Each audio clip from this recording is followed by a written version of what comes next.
Here's a scenario that many of us have experienced. I just got an email from your teacher and it says here that you're missing an assignment that is 60% of your grade. I did that, Mom. But did you turn it in? I think so. I did it. You saw me finishing it up the other night, remember? I showed you that sketch I added. It took me 3 hours, but it came out really good, remember? Did you send it to her or print it up and take it in? And after more conversation and a thorough search through a chaotic backpack, a beautiful essay is found. There's a works cited page and it wasn't even required. There's artwork.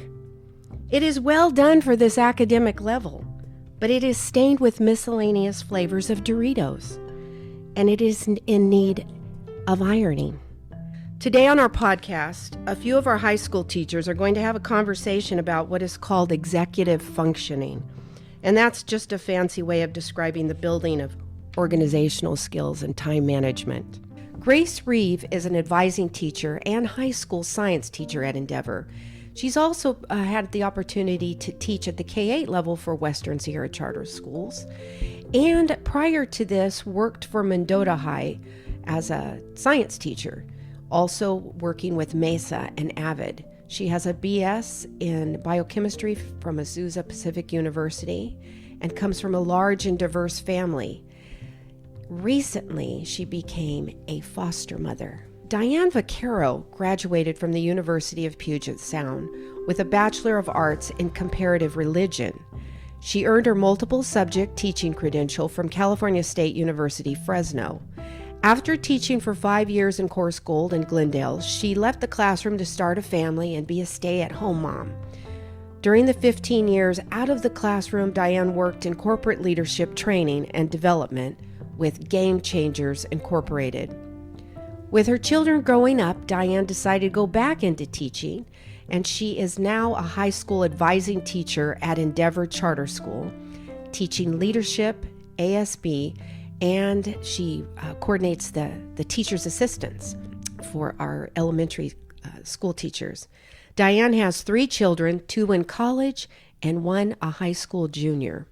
Brooke Hirata is an elementary level advising teacher, but teaches now at the high school level in the sciences. She teaches biology and earth science. She has a master's degree in STEM education, a multiple subject teaching credential, and a single subject credential in life science and also earth science. In her spare time, she loves to travel, hike, and ski with her family, and her 2-year-old Ellery also keeps her very busy. Thanks for joining us, ladies.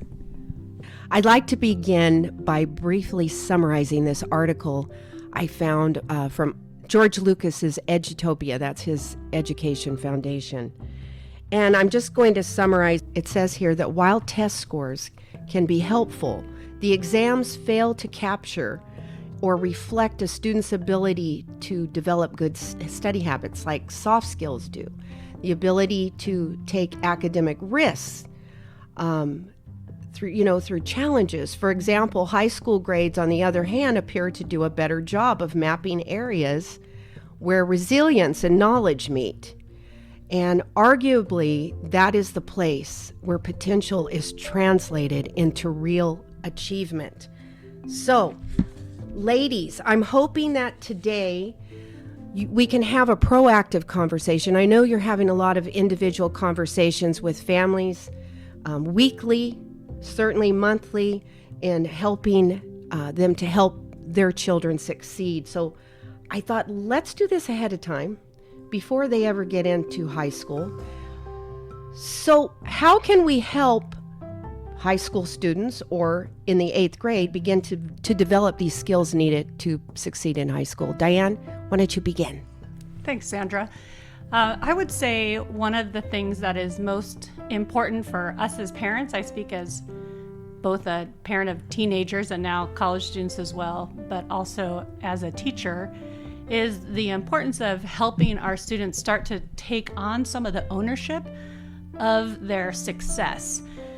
And by helping them learn how to manage their time and understand their workload during the week, what's expected of them, they can start to figure out how to navigate through their week in a way that's successful, because school's not going to be their priority. Their priority is going to be connecting with their friends, their hobbies, their technology time. And so having some things in place that help them begin to take ownership allows them to also do the things that they think are important. So how do we get the things that we know are important into their life and also help them do the things that they want to do? Because that is how we kind of gain their acceptance of the responsibility. There's an acknowledgement there that we know at this age, socialization is just so very important.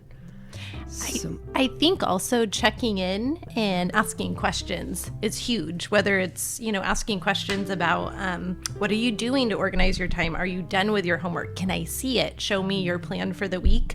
And then also just checking in with your student multiple times throughout the week. How are they feeling in times of high stress? Is there something as a parent I can be doing to help you? Do you need help laying out your week, prioritizing your assignments? Things like that are really helpful too. Great. And so putting that back on them, I know it's hard, isn't it? I remember when my kids were first teenagers, like how much help should we give them? What would be helpful and what is not? And the thing is that everything counts in high school. It doesn't count so much. I mean, you can fail in 8th grade and still go on, and it doesn't affect your college career and so I'm thinking about 8th grade. What can we do during this time to maybe help them by allowing them to fail sometimes? What would that look like? Grace? You are teaching science, some heavy duty stuff here. What do you see? Well, I think probably one of the biggest things is helping them to learn how to navigate the tools that are already there. And so, as Brooke and Diane and I were chatting about this leading up to this podcast, we were really trying to dig into what does that look like, right? We as teachers know how to do this. You as parents, teachers know how to do this. So how do we take the whole idea of teaching a new concept into the I do, we do, you do, and the whole idea of gradual release of the responsibility. And so we've talked about a lot of tools on and ways of doing that, which maybe we want to talk about now. Yeah, one thing that is different in high school is students actually present most of the work and almost lead the meeting. So at the junior high level, as an 8th grader, that's one way students can be practicing gathering their work samples by themselves and bringing them into their meeting with their advising teacher and kind of taking on that responsibility of their workload and their goals and presenting that information.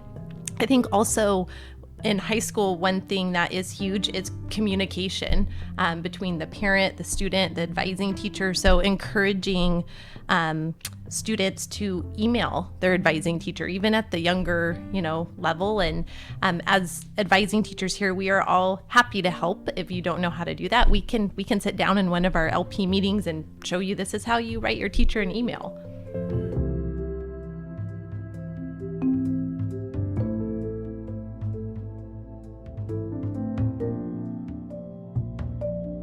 Well, and I think some of those things can happen even younger. I think anytime we give students the opportunity to be responsible and in charge of their area, whether that's you're in charge of making sure your school area is cleaned up at the end of the day, or you're in charge of making sure that the math gets back with the math, or that your work is all in the same place. I think that's why, starting at any age, really, they can be in charge of organizing their schoolwork, keeping a binder, or keeping the files. I know some parents use like an accordion file to keep work in. Some use binders, some use folders. But whatever system kind of works for the family can be something that, in turn, the child learns to use also, so that they are aware. Like sometimes kids don't even know all the things that the parents are doing to do school. Like they don't see that when they get up and go get a snack that that the parent teacher has now taken all this work and filed it away where it's supposed to go and got all the next pieces ready and done all this work. And students can slowly start to take ownership of those things and have an understanding about what it means to be responsible for your schoolwork. And I think even as they get to a junior high age, as soon as they start doing math with Mrs. Flynn, the student can be in charge of that work. I bring in, the homework and I show it to my parents that it's completed. I make sure that I have the books that I need for class. And it would be nice if those things just happened, but they don't. We have to teach our children how to do those things, and that means that we have to model it for them, and they have to watch us, and then we have to do it together. And I know as a parent, I often think that I can do it once. Like, I showed you how to do it, now you do it. And then I would get so frustrated because whatever the chore was that I wanted them to do, or the way that they should have their backpack organized, or what you do with your stuff when you come home from school, like they didn't do it like I showed them one time. And it's just realizing that for a few days, like every day this week, I have to ask the same 5 questions. And then next week, I might ask them slightly differently, like, what are the things that you were supposed to do when you get home, and see if they remember.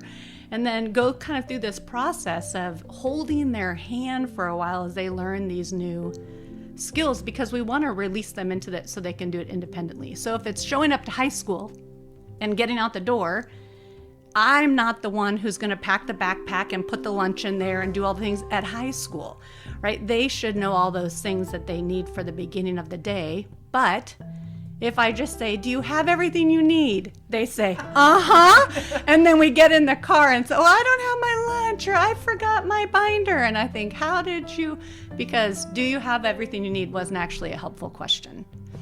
And piggybacking on that, Diane and Sandra, you mentioned this earlier, letting students know that it's okay to fail and to make mistakes in that process. So, if they forget their homework for math class, or if they get into the car and they forgot their lunch, talking about, oh, I'm so sorry, that's horrible, we forgot your homework, or you forgot to pack your lunch.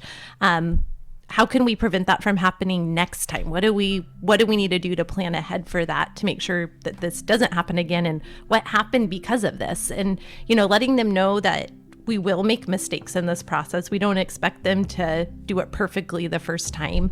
And as you said, Diane, modeling that so they know what it looks like, and doing it together and having those conversations. And I think there's a little trial and error in that, as far as setting them up for success the first few times, so they know how to walk through the process and know the steps they need to take. And then, like we've already said, leaving room for fail, but not to fail in such a big way that it's detrimental, and going to be too hard for them to dig out of, which is why before high school is such a great time to be practicing those things and letting them fail when the stakes aren't so high.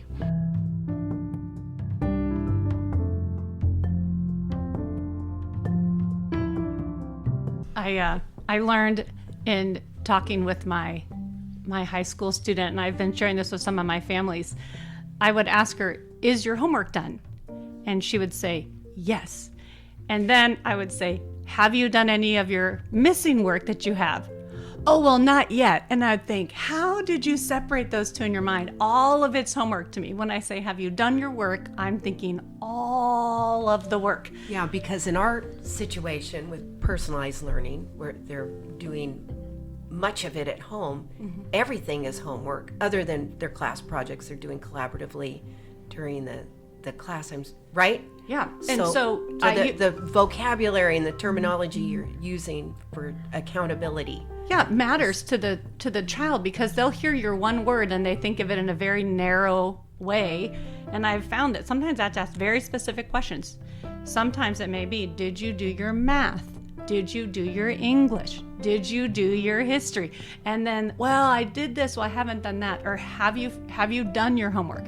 Well, done and completed are different questions apparently to some of my teenagers. And I think, oh, you've done homework, but you haven't completed your homework. So even helping our kids by asking the right questions gets us actually the information that we need. Because the truth is, I don't want to spend the time asking my kids 1,000 questions. I want to say, did you do your work? And have them say yes or no, I'm going to finish it after dinner. But I don't want to have to nitpick through everything. But sometimes that's where we have to start, is that we have to be detailed and we have to ask the questions so that they're understanding all the expectations before them and they can be held accountable that way. I'm not doing the homework, but I'm checking on all the things. And I think there's even ways to phrase the question in a way that is uplifting to students. So we can phrase our questions in a way that's assuming that they have done what they need to do, not that we're checking that they've failed. And I think that can actually really, if we can reframe even the way we ask those questions, even the follow-up questions, that can really shift just the whole, emotions and expectations around doing hard things. And one thing I think that we can do as teachers, parents, anybody who's on the student's team is helping to set them up for success, whether that's at the beginning of the semester, looking at their class schedule. Many teachers hand out a schedule with all the assignments, getting those put on into their planner, going onto Google Classroom, making sure the students understand how to do that. And just, teaching, none of us knew at one point in our life how to, schedule things, organize them, make sure we're getting things done. So showing them how the planner can be a useful tool. And, for many of our students, this is the first time they've had to juggle multiple on-site classes, which can be really overwhelming. But if we take the time to sit down, check in and say, well, what's your plan? Let me help you. Let's make this easier for you, make you more successful. That can go a long way too. And in my own personal life, I've used timers a lot to do this, which is a simple tool, but kids don't often know how long these things are going to take them. So how long do you think that your math homework is going to take you? Okay, let's try that out today. Did it take you as long as you expected? Oh, look, you had 20 extra minutes where you could do something else with that time. Oh, look, it took you 40 extra minutes. Maybe we need to reschedule, the way we do homework. And I think taking advantage of our tutoring time here at school is huge. For many of our classes, we have tutoring, multiple days a week where students can come in and just work with the classroom teacher, either on homework assignments, in-class assignments they didn't understand.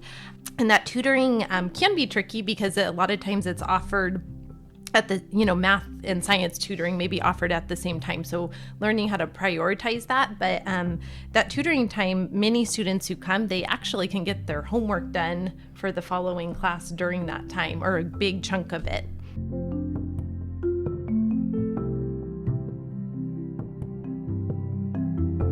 And I think along those same lines, just following off what Brooke was saying, reshifting the priority of those moments in their mind. So, no, I'm doing good in biology. I don't need to go to tutoring could turn into, hey, I could get ahead on this assignment and then have more time to do this other thing that I really want to do, rather than, kind of being proactive, teaching students to be proactive rather than reactive. But I would really encourage all students, if they could just build that tutoring time into their school day, just to plan to be there and use that time to get work done, check in with a teacher. I think the idea of being proactive, Grace, like you said, is possible when students have an understanding of what their schedule looks like. And so that whole idea of what's on the horizon for work that needs to be done, looking in Google Classroom and seeing upcoming assignments, paying attention to what's assigned in class, and then comparing that against just your week. Some weeks we have a lot of time as families, or we can build stuff in. Some weeks we don't, for whether it's appointments that we have to do, or commitments to sports, or whatever our weeks ebb and flow with the time that we have. And so part of this executive functioning skill for high school students is looking at what they're responsible for and how it fits into the time, ahead of the week. And I do the same thing when I plan my meals for the week. I have to look at my calendar for the week and look and see what life is like. And it actually allows me to say, oh, I don't need to cook on Tuesday because no one will be home. Or I do need to do something big this day because the next day I won't have time to cook and we need leftovers. But the same thing is true with our homework. Like if we know that we have something that's, has come up on the calendar for an evening this week, a birthday party or something at, our church or something that our family's doing, someone's, play performance, and oh, I'm not going to have any time to do homework this day. I need to do it ahead of time. But having those things planned out is an important piece of that, and being proactive. And so how do we help our students and teach them to manage their time and set a course for the week so that they can be successful? And Grace, what you mentioned earlier with timing how long certain assignments take is huge because, we may have a busy week ahead of us. For example, if a student, is sitting in the orthodontist office waiting half an hour before going in for the appointment, but we know, hey, I can get this math lesson done in 25 minutes, planning ahead and taking those assignments or, lessons with us during those times. Especially with the way our on-site class schedule works here, kids come to classes, many of them 2-3 days a week, but we still have 2 other days where often we're scrambling sometimes to get all the other work and assignments done. So how do we fit those other things into those 2 days? And going back to modeling, how do we chunk our time and chunk our assignments? So we have pockets of time, like you said, Brooke, here at the orthodontist. Maybe we could do this assignment while we're waiting. But maybe we have a big test coming up. So how do we put priority on studying for that test, but also how do we break that into smaller chunks so we're not trying to cram for a test the last minute? I was talking with Susie Shaw before we started this recording for some ideas from her. Like, what does she think is key to be remembering and working with students with organization, these kind of executive function skills? And she added something really good that we hadn't gotten to yet in our own discussions, which was about trying a lot of things. So one system of organization may work and seem like a good idea for one student, but maybe your other student, it doesn't work for them. Their brain doesn't see things in checklists and a calendar. Maybe they need something more physical. One of the things she said was sometimes writing, like if you have a sticky notepad and you write down assignments on a sticky notepad as you're going through the day at school, and then when you get home, you can put those sticky notes up on a wall or a cabinet or a window, and then then you can see everything you have to do right in front of you, and you can peel things off when you're done. Or maybe it is like Google Classroom has a calendar in it. When you're in Google Classroom, you can, within an individual class that has it, but also on the side bar, drop down bar, there's a calendar. And when you pop that up for the week, it shows every assignment that's due for the week. So students can see at a glance what their week looks like and what assignments are due. Are you talking about across classes? Yes. Or just within the class? No, across classes. On the left-hand side, there's a drop-down menu, and one of the options is calendar. And if you click on that, it'll show the week, and you can, kind of scroll through the weeks, but it'll list all the assignments, and it's color-coded by the class. So that's a quick, easy way that, even as a parent, we can say, hey, why don't you open up your Google Classroom and let's look at that calendar and see what this week is like. Because if you scrolled through, depending on how teachers are able to front load those assignments, you could see, oh, this week is a pretty light week, but next week looks like a nightmare. Let's make sure that if there's some things we can get done ahead of time. But so Google Classroom is an option for helping with organization. The school provides the planner calendars. And even in the earlier ages, those can be used for students to be writing down. If parents say, hey, here are your assignments for the week, I want you to copy these into your planner, and then they can check them off as they go. And that's how they can keep track of making sure that they're doing the assignments they need to do.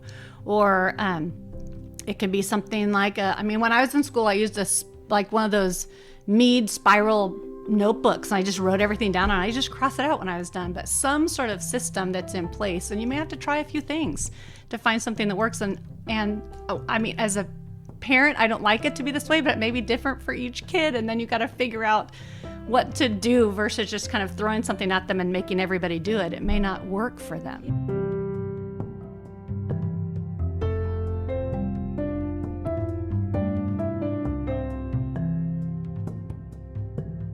yeah, we're all different, and isn't that nice? I remember a teacher saying once, one of my own daughter's teachers, isn't that nice? We're all different. It would be so boring if we were all the same. What works for my husband doesn't work for me in organizational skills, you know? Good stuff. What else? I'm wondering, when you're in the classroom, do you end with, don't forget, there is a da-da-da-da. I taught years ago, I taught high school, and I remember, and I didn't have the challenges you all have with social media and cell phones. You know, soon as they think it's almost over, they're going to get their cell phones out. But they would start to get their backpacks out, and I would play the Mission Impossible music. Da-da-da-da, you know, as a reminder, this is your assignment. I can't speak for all of our high school teachers, but in our science classes, typically we post the agenda at the beginning of each class, and we will write on there what their homework is. But one thing that I think many of our teachers try to do is we give the students a schedule at the beginning of the semester that lists all of their assignments, and within that it shows what homework is due the following week. And so students actually, many of them have that ahead of time. So at the beginning of the semester, they could, if it's helpful to them, to sit down and put all those assignments in the planner. Or one thing that I know for me, usually like on Sunday evening, Monday morning, that's kind of a day I set at the beginning of the week for myself, at work and at home. Like I look at our big calendar, our family calendar at home, and I look at my work calendar, and it's nice to kind of have that refresher. What does my week look like? And as Diane was saying, even projecting forward, like, oh, next week is really, really busy. So I'm going to try to get one of these things done now to help myself for next week. So many of our teachers, I think, do remind students at the end of class, usually like, hey, these assignments are due the following week. And I think if students are confused or don't know what's due, we encourage them to ask, whether if it's in class, at tutoring, by email. We want to be available to answer those questions. And I think, like we've talked about before, there's all these multiple ways that students can do this and look at their week and find the information in Google Classroom or on the printout of assignments or in their planner, write them down. But whatever system you choose, they create a routine within their week or their day to just develop that moment to check in on what they have, and then, like we talked about earlier, if that system's not working, then change it. If the planner's not working, go to Google Classroom. If Google Classroom's not working, let's try the sticky notes on the mirror, and just don't throw out a system too early, because it does take time to learn. But then if it's not working, let's move on and try something else. And one thing I think that can be really tricky for students and adults is prioritizing. So we may look at our week and find, oh, I have all these assignments due, but what do I do first? What do I need to focus on, this 50-point assignment or this 5-point assignment? So I think that just takes a lot of practice. It might take some guidance from, parents also, like, hey, this is due. I'm so proud of you. You did your math assignment, but this isn't actually due until Friday, and you have a test tomorrow, Tuesday, in class. So let's redirect our time and work on that instead.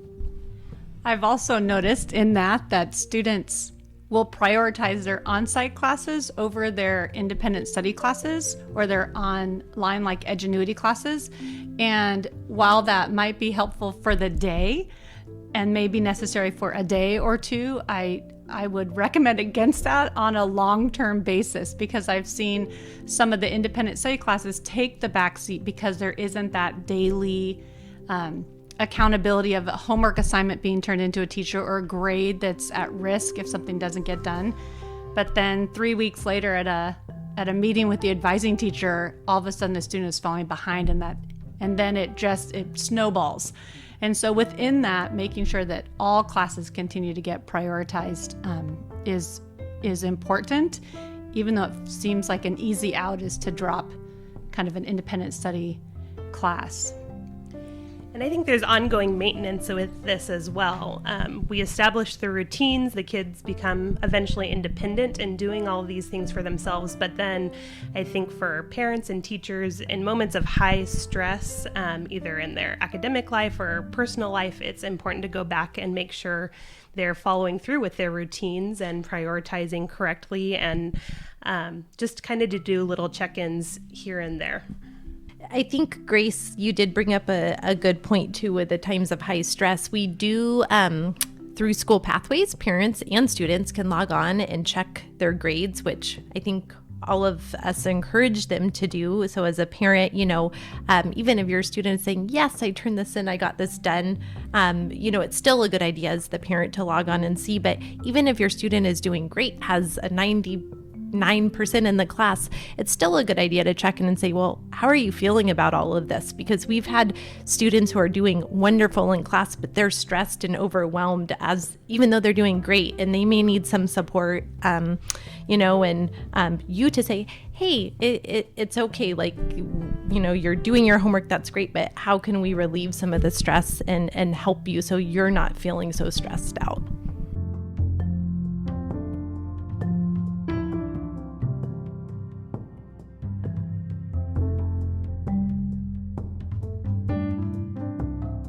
One thing that I think is key for parents and students together is to familiarize yourself with Google Classroom.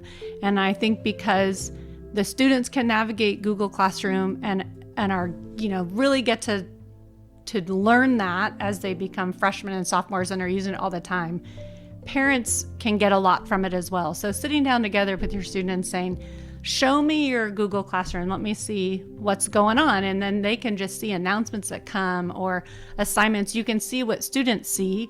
And then even if you don't really ever look at it again, you have the information to ask questions. And even things like lots of students will finish their assignments, but they don't hit the button that is the turn in submit button. And for me as a teacher, I never see that. And so as evidenced by, I don't know if it says turn in or submit or something, but at the end they actually can do the assignment, but they have to click a button. And I'm so guilty of that too. Yeah, Thanks. even following that up with students and saying, okay, did you submit everything? Did you hit the button to make sure it's turned in? And knowing that helps us as parents to ask better questions. So familiarizing yourself with Google Classroom, I think, is really important to knowing how to follow up with students and check things. Did your teacher leave any comments? Is there something, that kind of information. And one neat thing about Google Classroom is many teachers actually will post assignments either for the week or ahead of time. So if your student is absent, it doesn't necessarily mean they're just going to fall behind. Students can still upload work, sometimes access the assignments, and still turn them in if they're feeling okay, even if they can't physically make it to class. So that's one way just to kind of be proactive. Just the other thing that I wanted to say was that we're framing this all in preparation for high school, but actually our end goal is preparing our kids for post-high school. So what skills can we be developing in the younger grades to make them successful for high school? But actually these are going to be skills that they're going to use in the workforce, that they're going to use in higher education, that they're going to use when they go to a trade school, all of these. So keeping that in mind as we're putting in all this really hard work now, that we're actually have this much bigger goal at the end of the day. Great, helpful information. And I want all the parents to know that we will be in communication with the high school teachers, those of us working in the K-8 arena, and you will be getting information here soon, like right away, February, March. You'll be, those of you that have 8th graders, we will be having meetings. Our high school teachers and the team, the counselors, will be having meetings to help you and your child know how better to prepare for high school. This was great. I learned some things I didn't know about what you do over here in the high school arena. And I hope we can have you again when we maybe get some questions from parents. Maybe how can we better support you? Great conversation. Thank you so much. Thank you. Thank you. Thank you. This podcast is a project of Endeavor Charter School in Fresno, California, part of Western Sierra Charter Schools. Watch for information about upcoming podcasts on this and other educational topics via our school newsletter.